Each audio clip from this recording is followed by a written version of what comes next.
Paris Olympic में अब एक नई बहस छिड़ गई है, खिलाड़ी महिला है या पुरुष।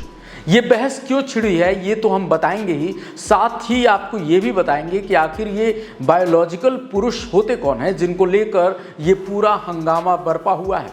दरअसल हुआ ये कि गुरुवार को अल्जीरिया की मुक्केबाज ईमान खेलिफ और इटली की एंजेलिना कैरी मुक्केबाजी प्रतिस्पर्धा में आमने सामने थे।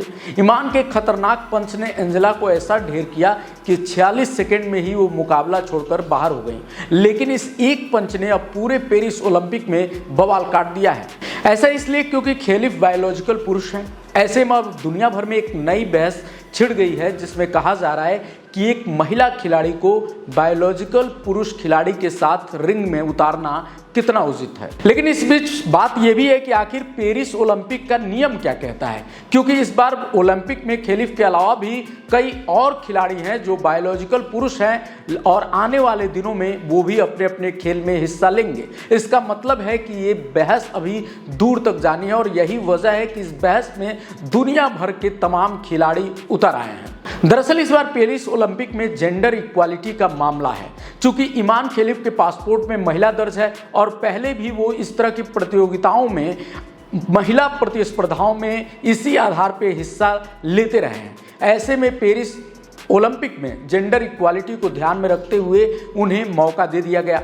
अगर इस तरीके से देखें तो ये तो गेम के नियम के हिसाब से हुआ है, लेकिन जिस तरीके से एंजेला ने मैदान छोड़ा और बताया कि इससे पहले वो इतना खतरनाक पंच कभी चेहरे पर महसूस नहीं की थी, उसके बाद दुनिया के तमाम बॉक्सिंग फैंस नाराज हैं। उनका मानना है कि बायोलॉजिकल पुरुष को महिलाओं के साथ रिंग में नहीं उतारना चाहिए, क्योंकि वो महिलाओं के मुकाबले हमेशा ही मजबूत रहेंगे, क्योंकि वो बायोलॉजिकल पुरुष हैं। और कोई भी महिला खिलाड़ी जो सालों मेहनत करती है सिर्फ एक बायोलॉजिकल पुरुष के सामने आ जाने से गेम हार जाए तो ये तो पूरे ओलंपिक पे और पूरी उस प्रतिस्पर्धा पर ही सवाल खड़े करेगा। और इसके साथ साथ ये भी कहा जा रहा है कि उनके शरीर को भी भयावह नुकसान पहुंच सकता है, जैसा कि इस बार हुआ है। एंजेला की नाक बुरी तरह से जख्मी है और फिलहाल उनका इलाज कराना पड़ रहा है।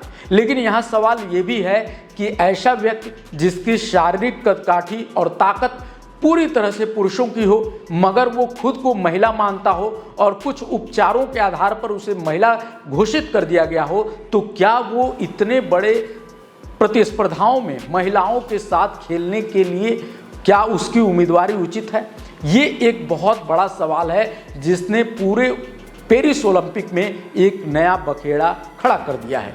ओलंपिक समिति कहती है कि सभी को बिना किसी भेदभाव के खेलों को खेलने का अधिकार है, लेकिन यहाँ सवाल यही है कि क्या ये कथित महिलाएं जिनमें अभी तक पुरुषों की तरह ही जेनेटिक खूबियां हैं, क्या उन्हें महिला खिलाड़ियों के मुकाबले उनके बराबर माना जाए और उनके खिलाफ रिंग में उतारा जाना चाहिए? ये बहस अब दुनिया भर में हो रही है।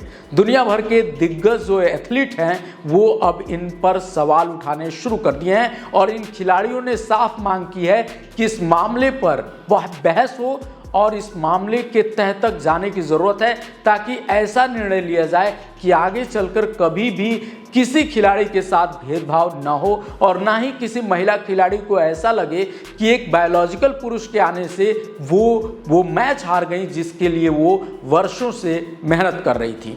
ये सवाल इसलिए भी उठ रहा है क्योंकि अंतर्राष्ट्रीय ओलंपिक समिति ने जहां खेलिफ को ओलंपिक्स में खेलने की अनुमति दी, वहीं अंतर्राष्ट्रीय बॉक्सिंग एसोसिएशन जो कि इसी तरह की प्रतिस्पर्धा कराता है, उसने खेलिफ को अपात्र घोषित कर दिया था।